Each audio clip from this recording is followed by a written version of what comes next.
Oke, ya, pagi semuanya. Kita mulai ya. Jadi hari ini setelah sebelumnya kita udah sedikit berkenalan dengan agen, apa itu agen. Nah, sekarang kita lebih ke arah logical agen. Jadi outline yang kita akan bahas di sini ada 4 poin. Yang pertama itu agen logika, yang kedua itu agen berbasis knowledge, yang ketiga logika proposisi, dan keempat itu metode pembuktiannya. Oke. Nah, kita langsung pertama ya, agen logika. Nah, jadi agen logika itu merupakan kemampuan bernalar secara logika dari si agen tersebut. Jadi ketika beberapa solusi tidak eksplisit kita ketahui, maka kita memerlukan gitu, suatu agen atau suatu AI yang dia berbasis logika. Oke, jadi logika itu,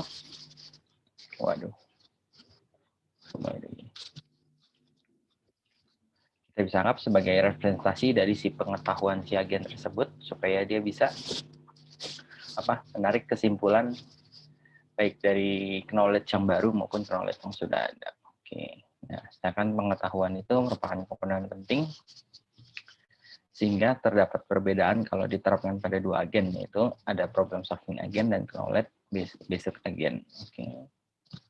Suara saya soal koneksi kurang stabil. Halo, halo.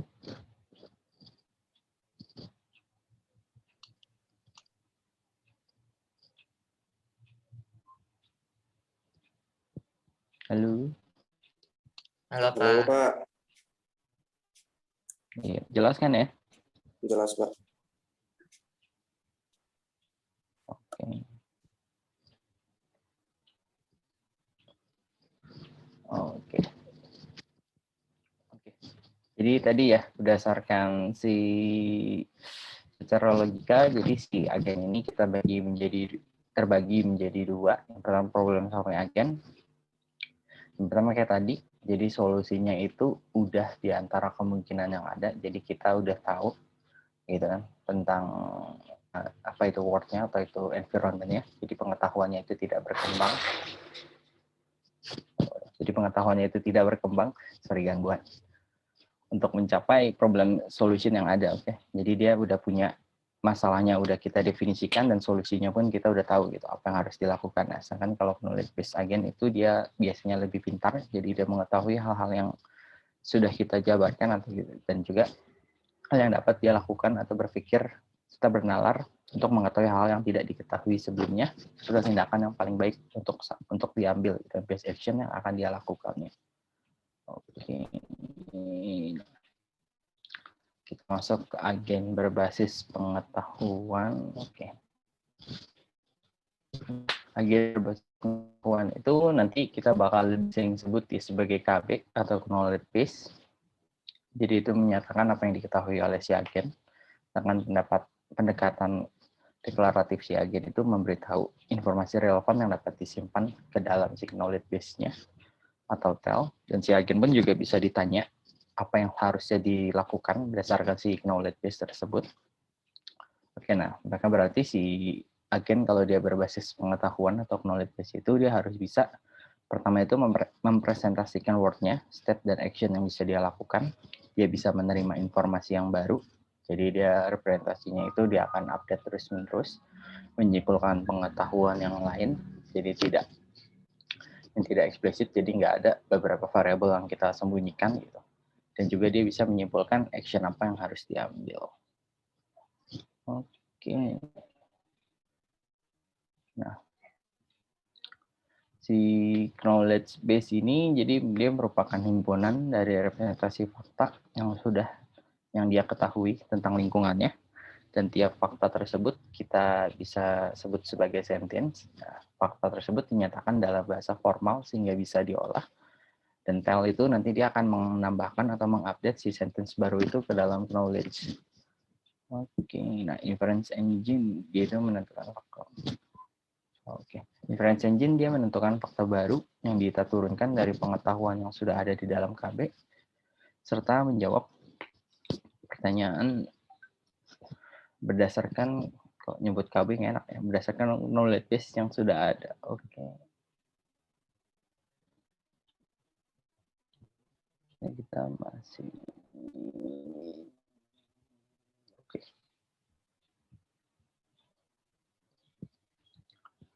Oke, nah dalam representasinya si agen itu bisa kita pandang dari knowledge levelnya. Jadi kita bisa tahu dari apa aja informasi yang diketahui oleh si agen. Jadi misalnya sebuah robot itu dia mengetahui gitu, oh gedung B itu ada di antara gedung A dan gedung C. Nah, jadi si agen itu bisa dipandang dari implementation-nya. Jadi bagaimana representasi informasi yang diketahuinya. Jadi logical sentence-nya dia itu ada di si gedung B ini ada di antara gedung A dan gedung C, lalu natural language gedung B ada di antara gedung A dan gedung C, sedangkan tabel posisi koordinat dari si gedung-gedung tersebut. Nah, jadi gambar representasinya itu bisa kita tampilin dalam bentuk diagram peta gitu kan, dalam bentuk bitmap ataupun vektor. Oke. Nah, pilihan representasi pengaruh terhadap Oke, nah si knowledge base, si agen knowledge base ini jadi pilihan representasinya itu berpengaruh terhadap apa yang bisa dilakukannya nanti. Jadi pada pendekatan deklaratif itu biasanya kita sebagai developer atau programmer itu memberitahu gitu kan ke dalam si agen informasi ini tentang environment yang akan ditemukannya nanti gitu kan. Kalau informasinya kurang, si agen itu dia bisa mempelajari atau melengkapinya sendiri. Jadi dibandingkan dengan pendekatan si prosedural itu biasanya itu kita harus masukin semua kondisi yang ada gitu kan supaya si agen ini bisa melakukan apa ketika kondisi itu terjadi. Jadi sehingga ini tuh apa rentan kalau kita ada yang miss atau ada hal-hal yang ternyata kita sebagai developer itu nggak lihat atau kita nggak temukan, jadi besar kemungkinan juga akan terjadi kesalahan dari si agen yang kita program tersebut. Oke, nah permasalahannya adalah bagaimana kita bisa merepresentasikan yang tepat, ya kan? Sehingga dua hal yang harus kita perhatikan. Yang pertama itu ekspresif, yaitu bisa menyatakan fakta tentang environment tersebut. Yang kedua itu trackable, dia bisa mengolah atau memproses si inference engine-nya dengan cepat. Nah, knowledge ini merupakan power atau kekuatan dari si pemrograman supaya dia bisa secara deklaratif supaya dia bisa mendefinisikan lebih akurat, representasi dan penataran membentuk suatu intelijen. Nah contohnya itu di sini adalah si Wumpus World. Nah, jadi Wumpus World ini adalah suatu permainan. Jadi ada contohnya nggak ya? Nah sini deh langsung. Nah, jadi si contoh permainan ini merupakan suatu permainan artificial intelligence tetap, nah, di mana biasanya ini dia berukuran 4x4, biasanya ya. Oh ya, kayak di sini. Nah, environment-nya ini jadi ada suatu papan berukuran matriks yang berorder 4x4, jadi ada 16 kotak. Jadi kita mulai itu kan dengan initial state-nya itu selalu ada di 1.1. Lalu di dalam ukuran 4,4 itu ada yang namanya gold, wumpus, dan juga pit gitu kan. Dengan lokasinya itu nanti setiap kali kita mulai itu akan muncul secara acak. Nah, persepsi atau riset yang bakal diterima oleh si agen ini itu adalah ada 3. Jadi dia kalau bris itu dia ngasih tahu. Ini dulu deh. Kita lihat di sini lebih gampang. Kelihatan gambarnya? Jadi di bris itu biasanya kalau ada lubang atau pit, ya kan, di samping kotaknya itu akan dikasih tahu berarti ada bris. Jadi otomatis nanti agen kita tahu ketika dia menerima kondisi si bris ini nih, perceiving-nya dia menerima kondisi bris, berarti dia tahu gitu bahwa di sekitarnya dia itu ada pit atau ada lubang. Nah, sedangkan kalau dia menerima ada kondisi mencium strange atau bau, berarti dia tahu bahwa di sekitarnya itu ada monster pupusnya nih. Nah sedangkan kalau dia mencium lagi. Jadi sedangkan kalau glitter atau di ruangan itu berkilauan, berarti di situ ada emas. Nah, actionnya itu jadi cukup sederhana gitu kan. Dia cuma bisa belok ke kiri, belok ke kanan, atau kita langsung sebagai maju. Lalu dia bisa menembak panah. Nah, di sini panahnya itu dibatasin hanya boleh 1 kali Dan action terakhir itu mengambil benda atau emas. Nah, jadi goalnya kalian itu adalah mengambil si emas tersebut. Di sini kita bisa amatin gitu kan dari si permainan si Bumpus Sword ini, bahwa apakah dia bersifat fully observable, berarti kan tidak, karena setiap game itu ketika muncul selalu di random diacak. Jadi kan kita sebagai ini nggak melakukan observasi dulu gitu kan. Jadi observasi itu baru dilakukan ketika permainannya ini dimulai. Oke, deterministik iya gitu kan, karena tindakannya itu udah jelas kayak tadi. Tindakannya itu hanya bisa belok kiri, belok kanan, dan menembak satu kali gitu. Udah kita jelasin gitu tindakan yang bisa dilakukan apa aja. Bersifat episodik itu tidak, karena kalau actionnya ini keputusannya itu diambil tergantung action yang udah kita ambil. Nah, jadi kalau dia misalnya belok ke kiri, nah actionnya itu baru diketahui ketika dia belok ke kiri gitu kan. Kalau episode dikit kan udah ditentukan langkah mana yang pada bersifat statik. Iya, jadi ketika gamenya ini di start, segala sesuatu environment ini udah di set, kita udah diatur, jadi bersifat statik gitu kan. Jadi goal si Wumpus dan pitnya itu tidak bergerak gitu kan. Discrete ini kebalikan dari continuous. Oke. Jadi discrete ini bersifat udah gitu sekali itu iya. Jadi sekali permainan ini udah ini selesai, berakhir, tidak continuous. Single agent iya. Jadi agennya hanya ada satu ya, tidak ada dua atau lebih. Oke. Nah,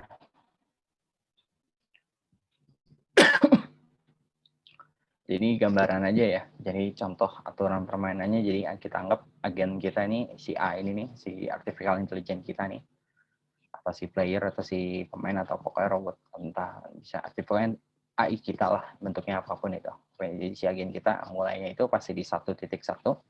Oke, atau di situ kan, jadi ketika dia, dan di sini ada kondisinya gitu kan. Kalau oke, berarti dia sudah pernah mengunjunginya gitu, atau udah save.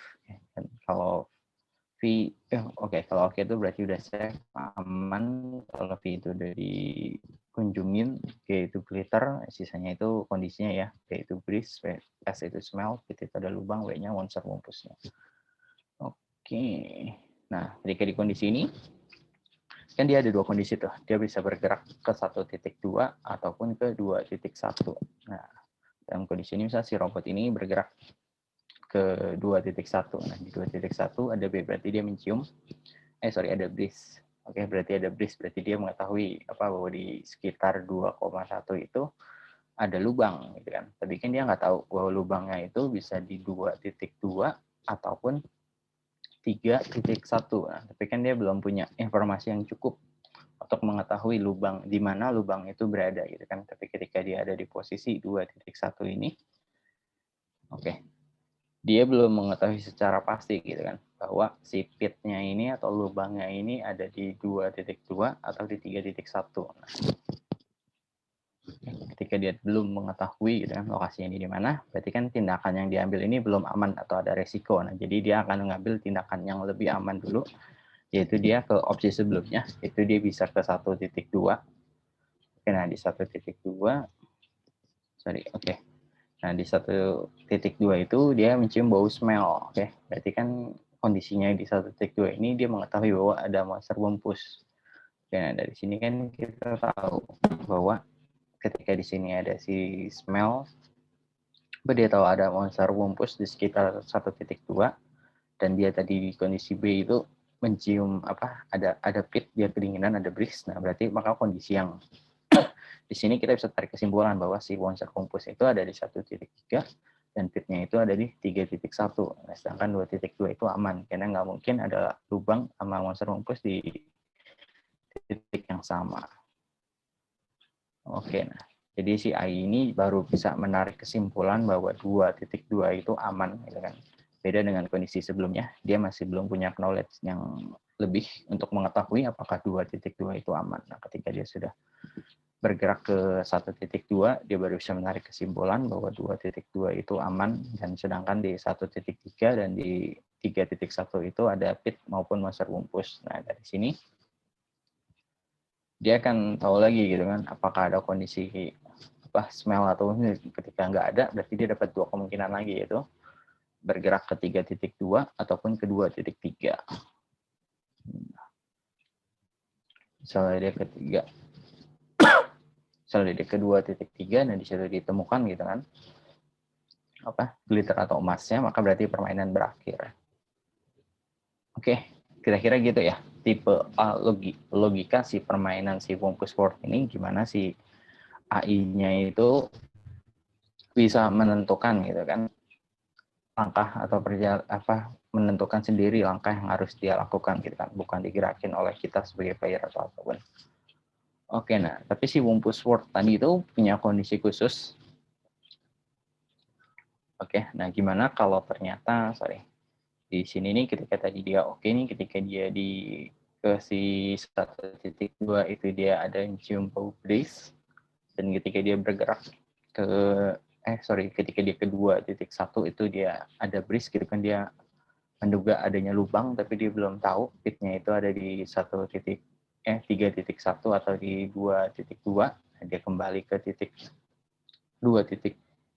Nah di 1.2 itu dia juga ternyata di sekitarnya itu ada pit juga gitu kan. Nah di sini kan dia akan asumsi si pit ini secara distribusi ini, jadi secara tersebar bahwa pit ini bisa di ketiga titik, bisa di 3.1, bisa 2.2 maupun 1.3. Nah ketika kondisi ini kan otomatis si agen kita nih atau si AI kita, dia akan bingung bahwa ketika udah semua jalan ditempuh dan informasi ini masih belum cukup gitu kan untuk menentukan pit mana yang lokasi pitnya ini ada di mana. Nah, kondisi ini biasanya ini mungkin bisa terjadi error atau terjadi bug, ataupun ya si AI ini dia akan mau dia mencoba gitu kan, dari 3 kemungkinan ini mana yang paling tinggi gitu kan. Pada sini kan kita bisa lihat kemungkinan pit paling tingginya itu mungkin bisa ada di 2.2 itu bisa di 66,67%, sedangkan kalau di 1.3 ataupun di 3.1 itu kemungkinannya 50% gitu atau 33%. Nah, jadi dia bisa ngambil keputusan sendiri. Ataupun di awal main gitu kan, ketika udah mencium bau smell gitu, ada wumpus. Nah, sini kan otomatis si agen kita tuh udah nggak bisa bergerak lagi, dia udah bingung. Geraknya itu mau ke 2.1 atau 1.2 itu dia nggak ada movement lain buat mencari informasi yang cukup gitu. Oke. Nah, jadi ketika nanti itu akan muncul gitu kan hal-hal yang sebenarnya nggak terprediksi atau mungkin hal-hal yang mungkin bisa menyebabkan error atau kondisi khusus seperti ini.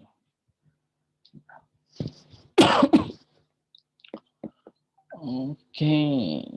Ini sama sih contoh lain gitu kan, gimana cara permainan si Wumpus World ini kalau terjadi kondisi yang berbeda gitu kan. Jadi kalau saya lihat aja ya, ini bedanya apa. Oke, perception 2.1 view sheet. Dia ada di ini sama pemikiran tadi. Kalau misalnya dia tadi ketika di awal dia dia ada, kalau tadi kan dia awal keputusannya langsung ke 1.2. Nah, ini dia ngambil ke 2.1 dan dia di situ ada tanda breeze atau breeze ya kan, ada dingin, berarti dia tahu bahwa sekitarnya ada pit ya kan, antara di 2.2 atau 3.1, berarti kan optionnya dia itu hanya pindah ke 1.2. Oke, nah di 1.2 kata dia mencium smell, berarti kan dia sama gitu, ada masa wumpus, berarti pilihan opsi terbaik pilihan opsi 2.2 menjadi aman.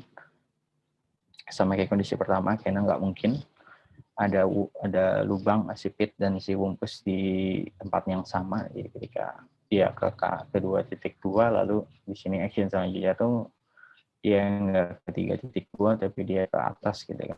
Ketika 2.3 itu dia dapat 3 kondisi, ada smell, ada glitter, dan juga ada debris, berarti dia udah tahu di situ tuh ada emas dan di sekitarnya itu ada monster wumpus maupun pit. Oke.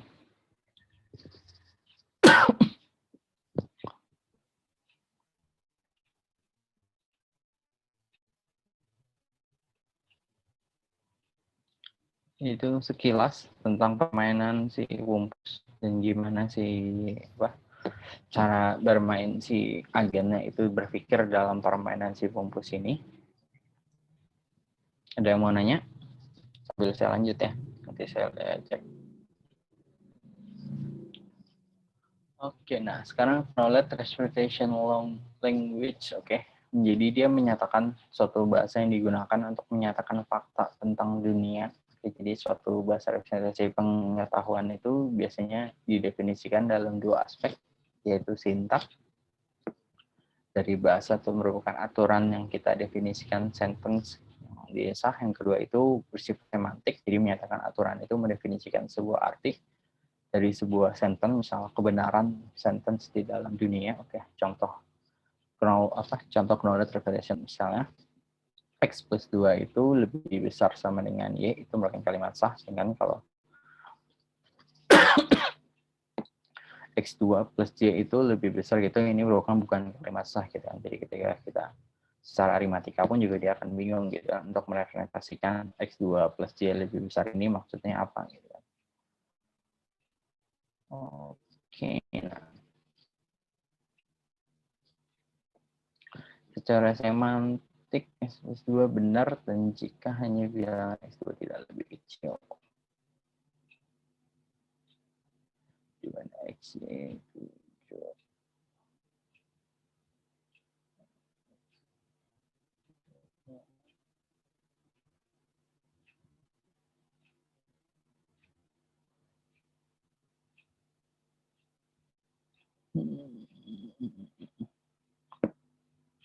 Tidak lebih kecil dari bilangan Y.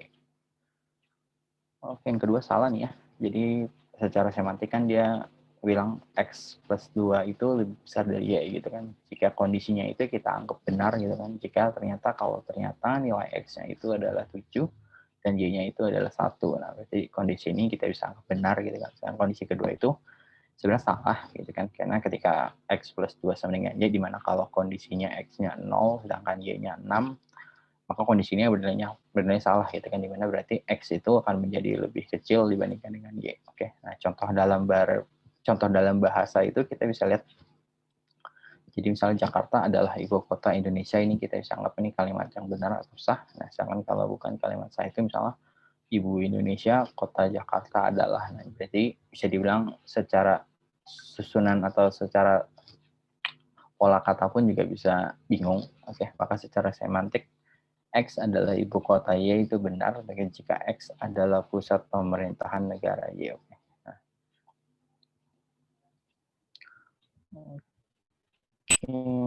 Nah, dalam logika representasi pengetahuan itu dia biasanya memiliki pertama itu logika sebagai bahasa formalnya untuk merepresentasikan fakta sedemikian sehingga kesimpulan atau fakta baru dapat ditarik. Yang kedua itu ada banyak metode implementasi yang diketahui sehingga kita bisa membangun agen, gitu kan, contoh di si Wumpus seperti ini dengan memanfaatkan perkembangan logika dan dari ahli matematika. Oke, entailment itu bisa diartikan suatu fakta yang bisa disimpulkan dari kumpulan fakta lain. Oke. Nah, jadi si entailment ini simbolnya ini A kecil ini. Jadi biasanya ini kita akan mencari gitu kan, berarti ketika knowledge base itu sama dengan A itu kita lakukan, berarti ini si knowledge base ini melakukan entailment ke sampel knowledge base-nya itu true. Oke. Nah, nanti kita bisa nanti lebih dijelasin ya tentang si entailment ini. Oke. Contohnya si knowledge base ini memiliki dua sentence, yaitu Anto jenius dan Ani cantik gitu kan. Jadi si knowledge base ini dia akan bandingin dengan si entailment-nya si A. Jadi si Anto jenius dan Ani cantik gitu kan. Jadi hasil answernya bisa merupakan gabungan dari dua kalimat. Oke, nah jika knowledge base-nya itu nggak sama dengan si A, berarti kan si Anto tampan. Oke.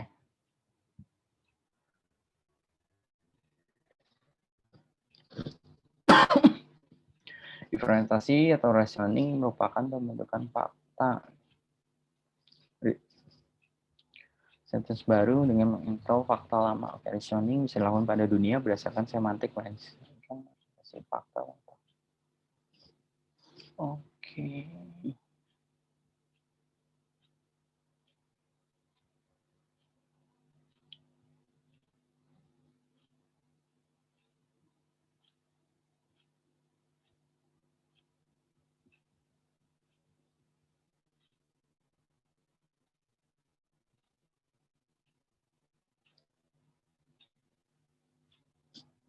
Oke, jadi implementasi ini baru kapannya itu dibentuk. Ya, jadi si AI kita dasarkan dari si implementation di si word ini dia akan kebentuk gitu kan satu sentence. Nah, ke si reasoning ini baru dilakukan itu bukan ketika si AI ini melihat si representation word-nya itu, tapi ketika udah dia tampung gitu kan apa yang dia lihat ke dalam bentuk sentence. Nah, sentence-nya itu baru dia gunakan gitu kan untuk melakukan suatu proses reasoning. Oke, jadi contoh misal di otak manusia melakukan proses reasoning itu dalam suatu bentuk sintak gitu kan ya. Jadi di mana sini ketika kita melihat dengan representasi dunia kita akan bentuk melihat ya misalnya kayak tadi siapa si Anto gitu kan. Nah, kita nggak ketika kita menilai itu ketika melihat si Anto kita nggak harus bilang, tapi ketika di dalam otak kita mengukur gitu kan bahwa si Anto ini tampan gitu kan, tapi ketika kita baru ngelihat kita nggak akan bilang si Anto itu tampan. Ketika kita ngelihat si Anto kita baru membandingkan kira-kira si Anto ini apakah masuk kategori tampan atau enggak. Ketika termasuk baru kita bilang bahwa si Anton ini tampan. Nah, jadi di sini si model ini merupakan suatu dunia gitu kan, di mana kebenaran si Anto ini apakah benar atau tampan itu bisa kita uji. Oke. Nah, contoh otak manusia ini melakukan proses reasoning dalam bentuk sintak. Jadi bisa dikatakan modelnya itu merupakan suatu dunia gitu kan, di mana dalam kebenaran tadi itu bisa kita uji. M-nya itu adalah modelnya. Jika si ini A-nya ini merupakan true atau di dalam, berarti kita sebut sebagai M. Nah, jika M ini merupakan himpunan dari sebuah model A. Oke, nah knowledge base ini kita bandingkan gitu kan. Knowledge base ini entanglement dengan A. Jika dan hanya jika si M, waduh, tidak masuk ke sini.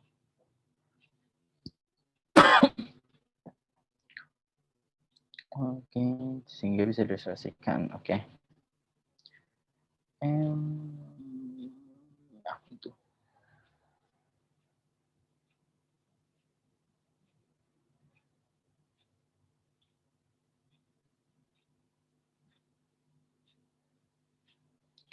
Oke, ini kayaknya A deh. Saya juga gambarnya kurang ini. Oke, jadi kayak knowledge base yang kita amati misalnya adalah si ini, si Anto Genius dan si Ani Cantik, gitu kan. Gimana sih yang paling luar ini, yang putih yang ini nih, itu adalah si Anto Genius, sedangkan di dalamnya itu merupakan representasi dari si Ani Cantik. Nah, jadi di sini kita bilang bahwa fakta atau itu si Anto Genius itu lebih luas gitu kan konotasinya dibandingkan dengan si konotasi yang di dalam merupakan gabungan dari si Anto Genius dan juga Ani Cantik.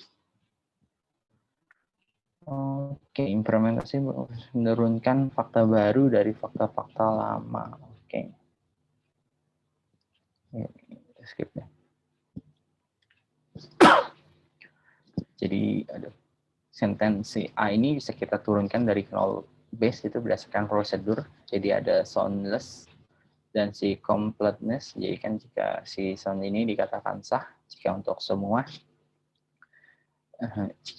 knowledge base-nya itu sama dengan si entanglement A, jadi knowledge base entanglement dengan A itu bernilai benar semua. Jadi kan jika si completeness ini lengkapin komplit jika untuk semua KB dan si A dan oke. Knowledge base A dan knowledge base negasi dari A itu benar. Oke. Aduh, mestinya sih nggak begini. Oke deh, masuk sini dulu deh. Logika proposisi biar nggak gitu bingung dengan si entanglement dan knowledge base ini. Nah, jadi logika proposisi dan nanya dulu nggak?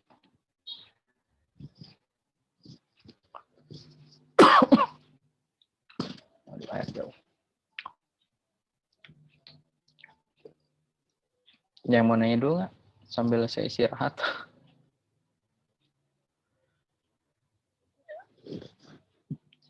logika proposisi. Belum Pak, Oke. lanjut Pak. Oke, bentar ya, ngaso ya.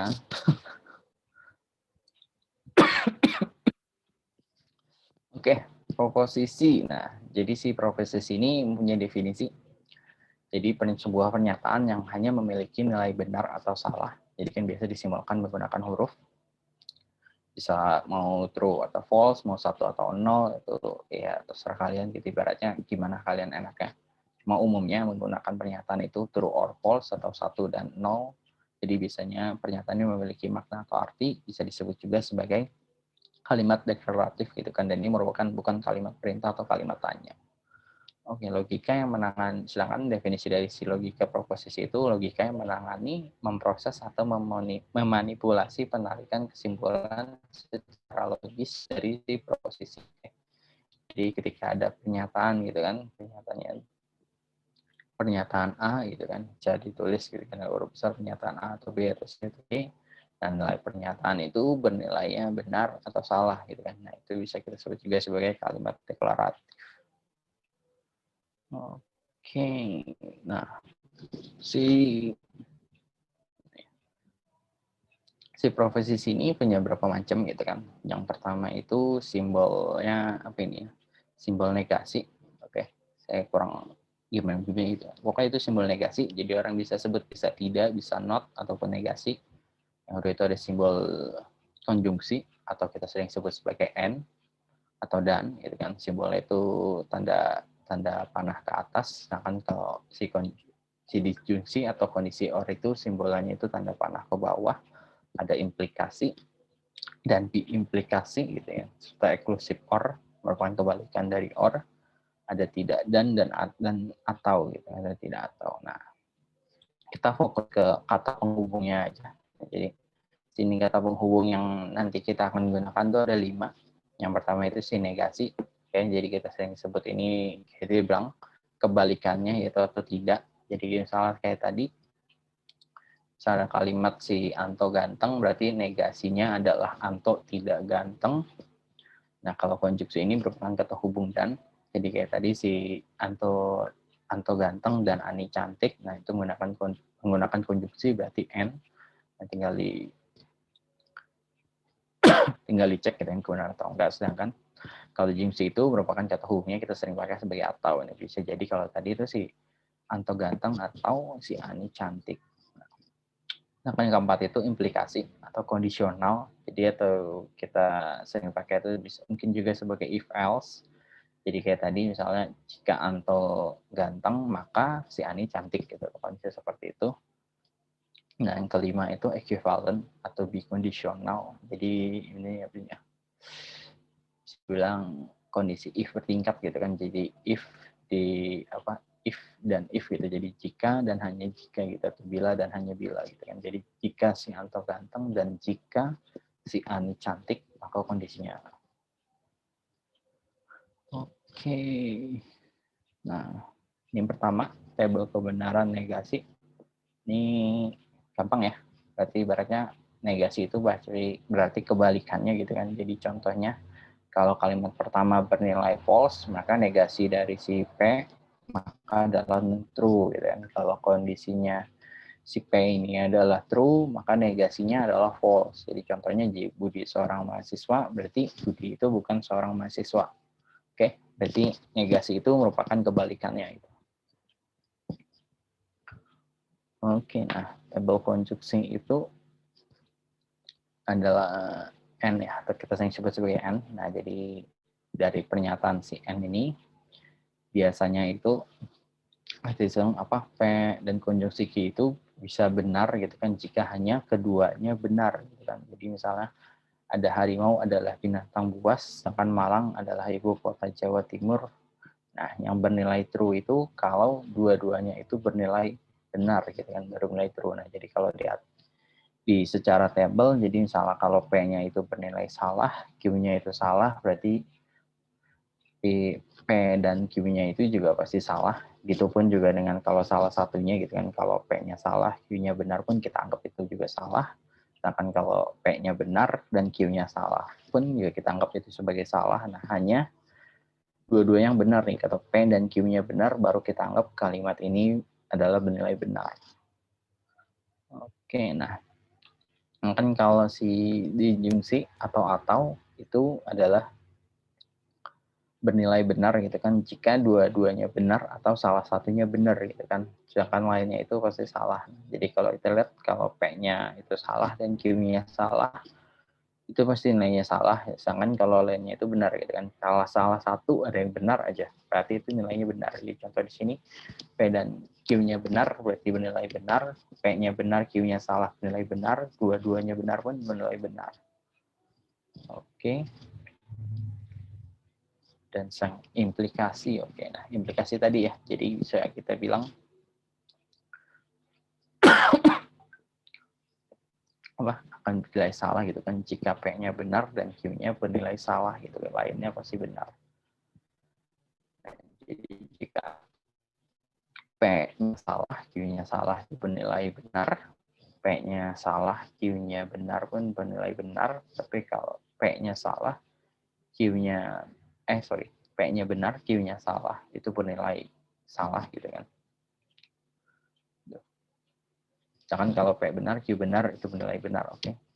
Jadi jika kondisi awalnya salah gitu ya, tapi kondisi depannya itu benar, kondisi belakangnya itu benar, maka itu jika kondisi P-nya itu benar, sedangkan Q-nya itu salah, maka itu bernilai salah gitu kan, lainnya adalah benar. Oke, yang kelima ya. Ya kelima. Oke, jadi implikasi. Jadi definisi prosesi benar yaitu jika P bernilai benar dan Q bernilai benar. Jika P bernilai salah dan Q bernilai salah gitu kan. Lainnya pasti salah. Oke ya. Ini jadi beberapa tabel kebenaran dan mestinya sih nanti kalau bisa kalian hafal gitu kan tabel kebenaran ini si implikasi ini karena bakal kita gunakan dalam beberapa.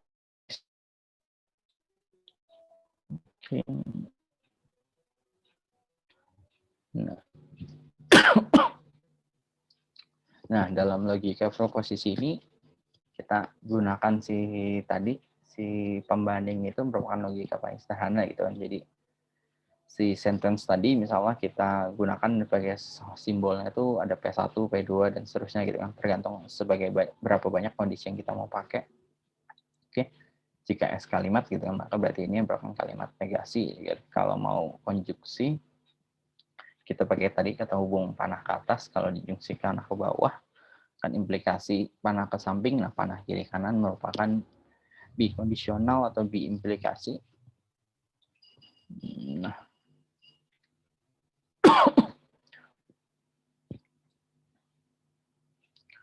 oke. Nah, jika tadi kita temukan sebuah model itu kan bernilai true atau false terhadap suatu proposisi, maka misalnya tadi di P12 itu benar, P22 itu benar, maka berarti P31 itu false.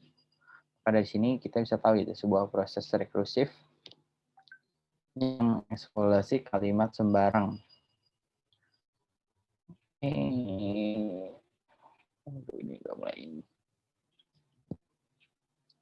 Nah, jika tadi kita bandingin lagi ke si Wumpuswap tadi, ya kan, jadi si PIJ itu menyatakan true kalau ada lubang atau jebakan, BIJ itu menyatakan true kalau ada hembusan angin atau breeze.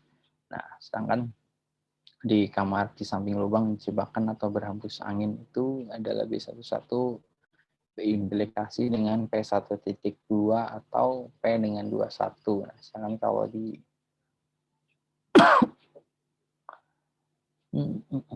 hasil pengamatan negasi dari saya menyatakan gambar tersebut.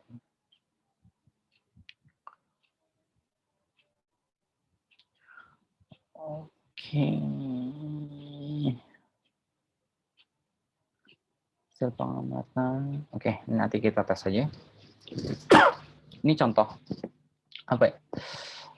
Dasar manipulasi ketika terjadi perubahan, misalnya negasi dari negasi A itu udah pasti A, kan sama aja kayak min kali min gitu kan, hasilnya adalah positif. Ini adalah bentuk lebih simpel, misalkan negasi dalam kurung A dan B itu sama aja gitu kan dengan negasi A konjungsi dengan negasi B.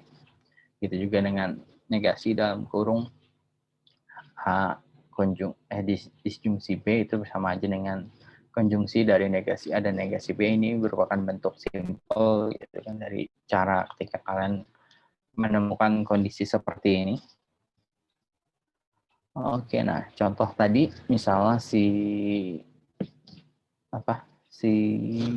wumpus word ini kita udah bandingin gitu kan, dapat kondisi ada si tadi poin 1.1, 1.2 dan si mana ya? Si ini nih. P12, P22 dan P31. Oke, misalnya kita anggap sebagai ABC gitu kan. Ini adalah nilainya. Nah, kenapa ada 8 gitu kan? Kalau tadi kan kita ada 4, sedangkan ini ada 8. Nah, karena kita membandingkan ada 3 variabel, yaitu si A, B, dan C.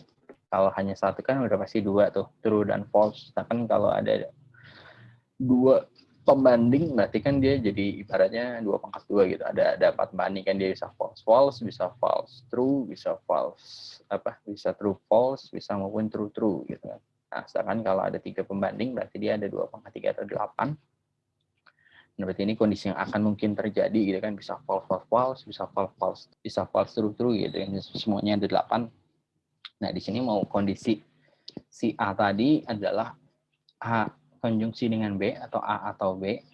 Oke, dan sedangkan knowledge base yang mau kita cari itu adalah si ini nih, si A konjungsi dengan A disjungsi dengan C dibandingkan dengan konjungsi dengan B dikonjungsikan dengan negasi dengan C. Kan kita mau bandingin apakah knowledge base ini merupakan apa tadi namanya?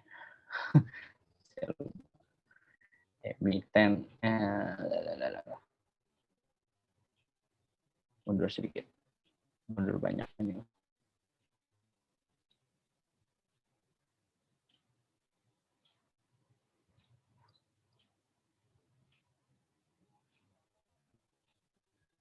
Waduh.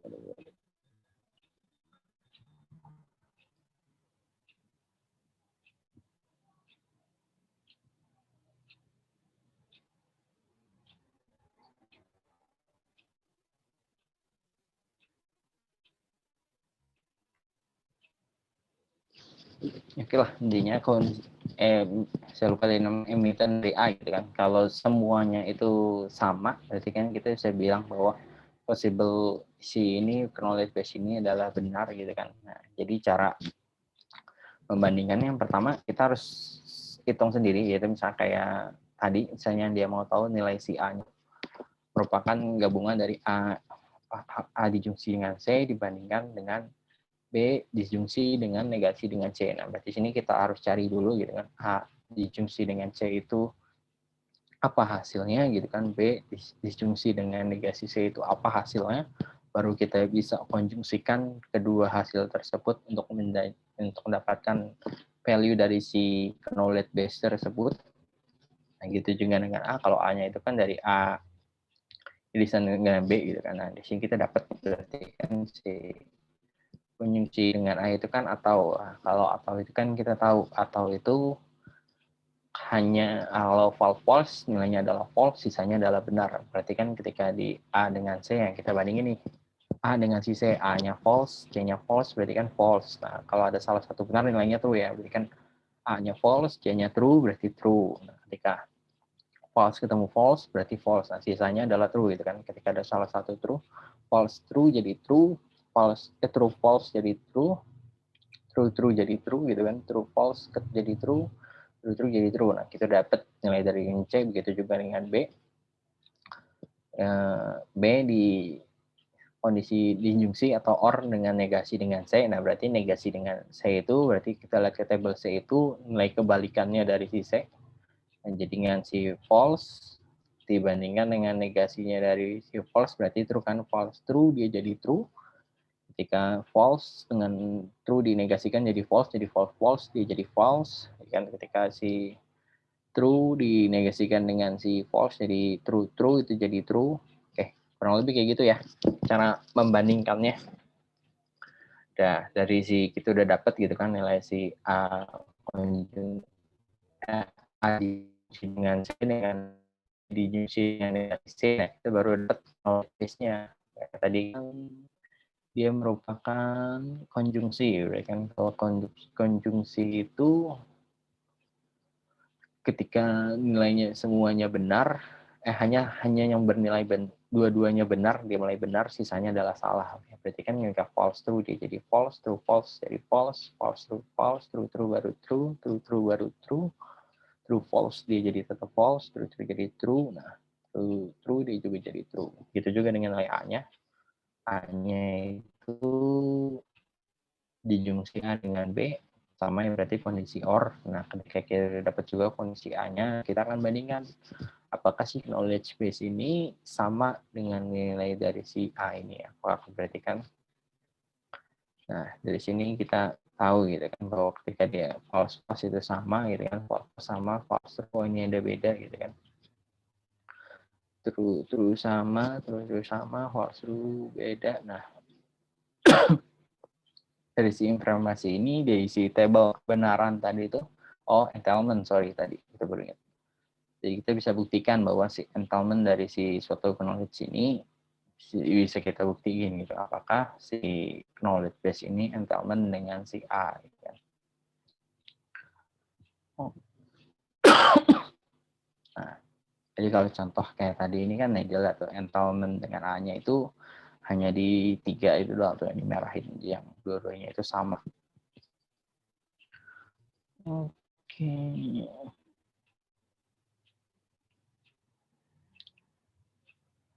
Ya, ada lubang jebakan gitu, bosan. Nah, metode pembuktian. Oke, secara umum pembuktian itu ada dua ya. Pertama, mengaplikasikan dengan inferensi rule, jadi dihasilkan dari kalimat baru tadi yang sah dari yang lama. Kedua, proving gitu kan, merupakan rangkaian aplikasi tadi. Si algoritma search bisa kalimat harus diterjemahkan ke dalam normal form. Oke. Di metode checking penjabaran truth table bersifat eksponensial di dalam n, lalu heuristic search. Oke. Sekarang ini. Yang kedua itu si horn form. Jadi dalam horn form itu knowledge base merupakan conjunction dari si horn clauses gitu. Jadi jika si horn clause terdiri dari proposition simbol, maka berarti si knowledge base-nya itu merupakan conjunction dari si simbol tersebut. Oke. Nah, jadi jika tadi misalnya kondisinya adalah ini nih, bahkan C konjungsi dari B implikasi dengan A, dengan konjungsi dengan C gitu, apakah berarti ketika ini nanti mau disponen si horn formnya ini merupakan implikasi dari si hasil tadi nih, oke. Jadi horn form bisa kita gunakan dengan metode forward chaining atau backward chaining. Jadi forward chaining itu aplikasi rule premise-nya yang kita ketahui benar di dalam knowledge base, kemudian kita tambahkan konklusinya ke dalam knowledge gitu kan. Semuanya itu kita diulangin sampai semua pernyataan itu terbukti. Oke. Nah, lebih penggambaran seperti ini. Jadi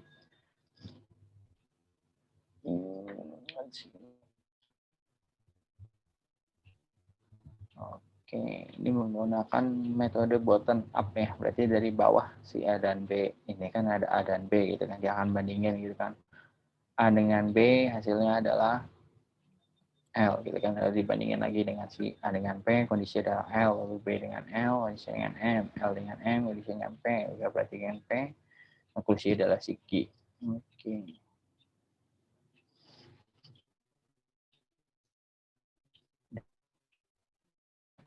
Oke.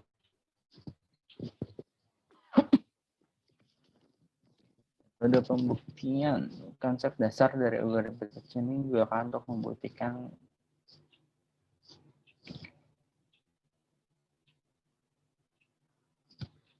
Oke, nah dari si metode tadi tuh si backward chaining ini kita mau membuktikan apakah si Q itu dengan cara memeriksa kalau key-nya itu sudah diketahui atau belum gitu secara rekursif gitu kan, dengan membuktikan sebuah premis itu konklusinya itu adalah key gitu kan. Jadi kita kenal dengan sebagai top down kayak dalam backward chaining ini yang perlu diketahui, yang perlu kita batasin itu adalah menghindari loop. Nah, jadi perlu dicek apakah ada yang kita di looping atau di berulang gitu kan pengecekannya.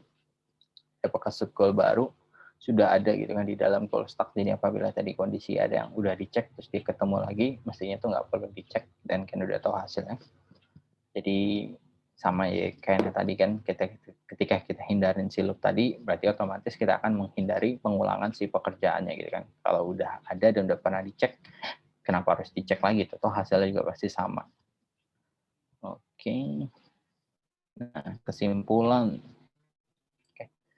Kesimpulan dari si agen berbasis pengetahuan ini, dia menggunakan implementasi dan knowledge base untuk menghasilkan informasi yang baru dalam mengambil keputusan. Di konsep-konsep dasar logika atau knowledge representation language ini biasa meliputi itu pertama itu ada sintak, itu struktur kalimat bahasa formal, yang kedua itu semantik. Jadi arti dari kalimat sebagai kebenaran terhadap model, yang ketiga itu ada entailment, jadi menciptakan kalimat baru dan yang benar. Ada inferensi dari proses penurunan kalimat baru dari kalimat-kalimat yang lama. Jangan. Kenapa tuh? Ini. Mati ntar, mati. Itu udah mulai jamuran dikit itu dia. Nanti mati ya. Ya ampun, kamu mati, ntar mati. Ya. Ya, buntelan.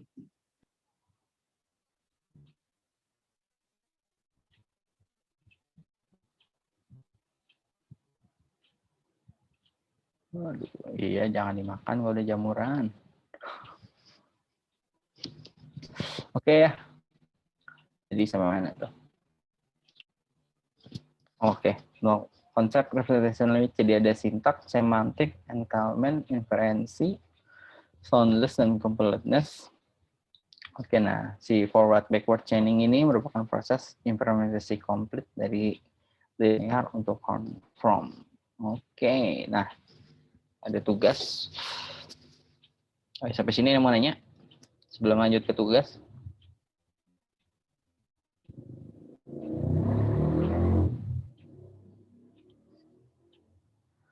Iya, nggak apa-apa. Aduh.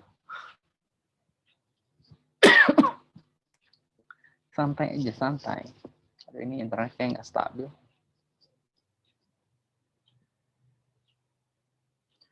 Oke.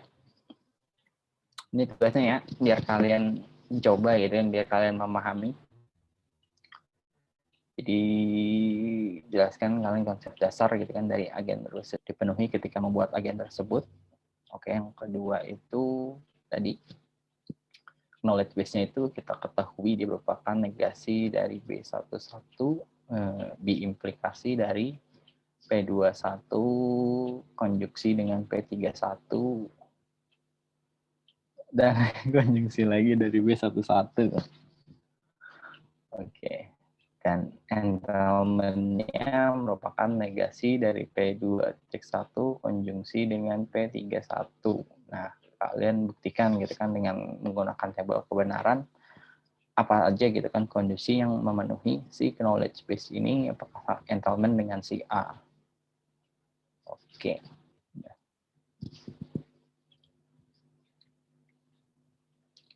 B2.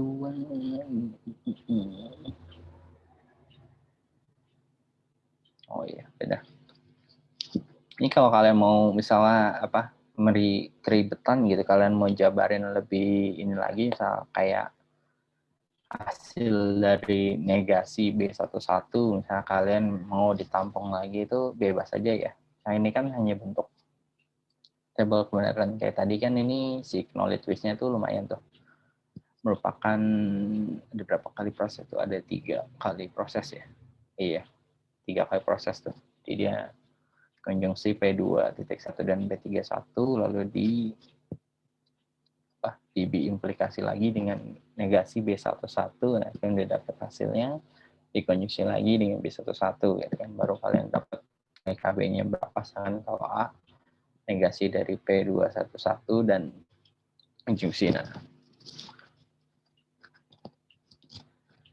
ini ya, jadi kalian buat tabel kebenarannya dari pernyataan ini.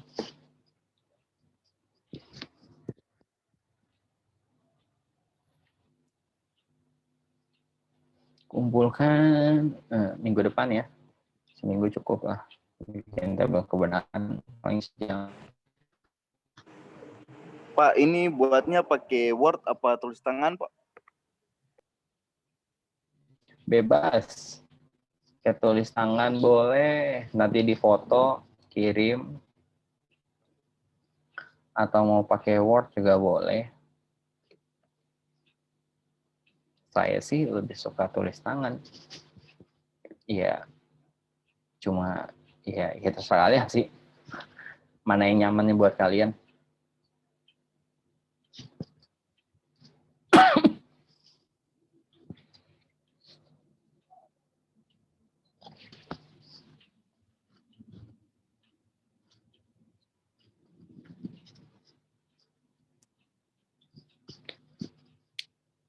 Oke, materi udah saya upload ya di e-learning. Jadi kalau mau yang mau lihat slide sebelumnya atau mau lihat tugasnya bisa kalian ambil dari situ. Hop.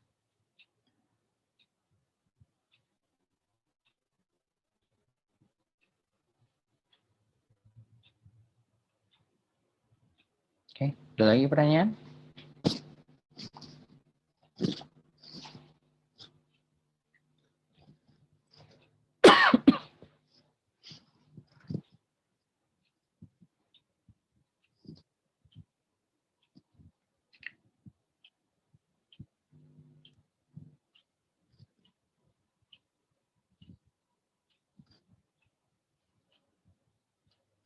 Oh iya, saya lupa absen ya. Oke, saya absen dulu deh. Sambil nunggu.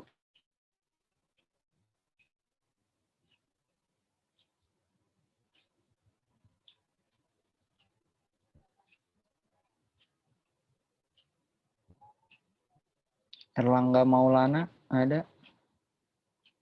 Hadir, Pak. Hadir, Pak. Oke, Rio Riansa. Hadir Pak, hadir.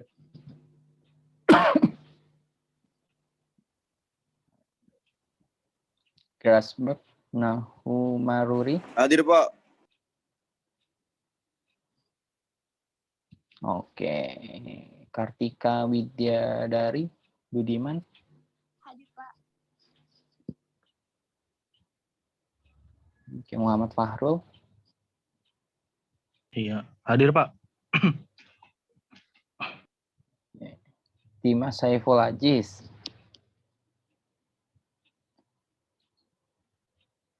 Masih izin? Kayaknya masih izin deh, Pak. Oh. Laude Muhammad Osama. Hadir, Pak. Oke.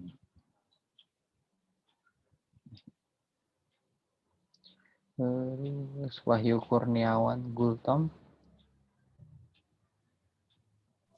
Hadir, Pak.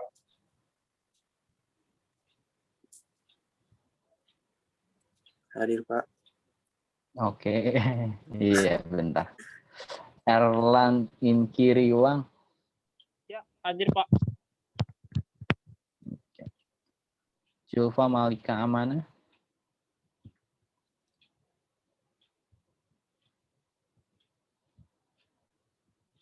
Julfa. Waduh, dibuka Shopee ya.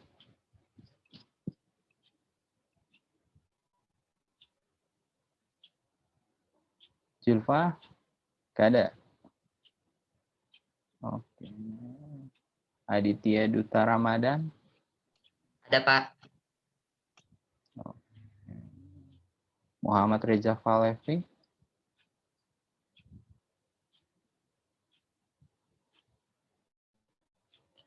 Gak ada ya.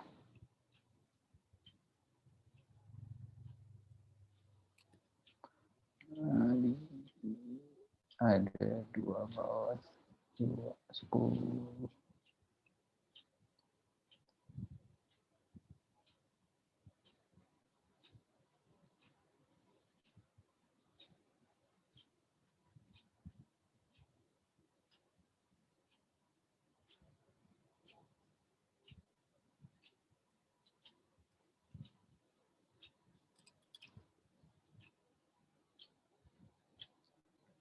Oke, ada yang belum dipanggil?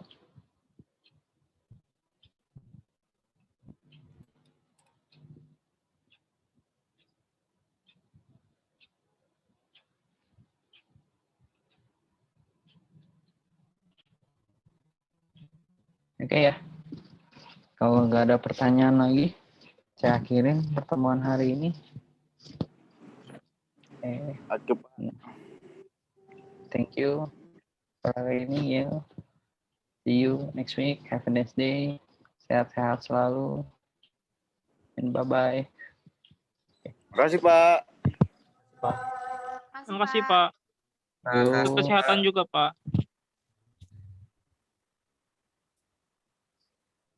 sama-sama.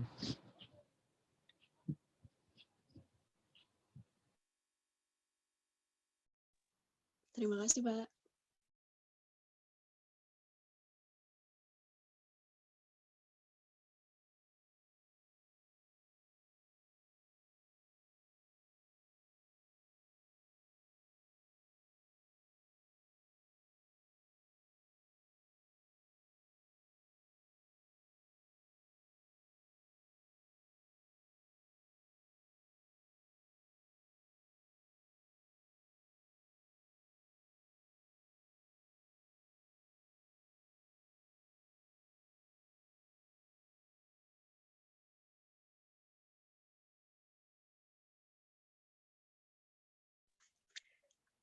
Afwan, Pak. Zulfa hadir, Pak.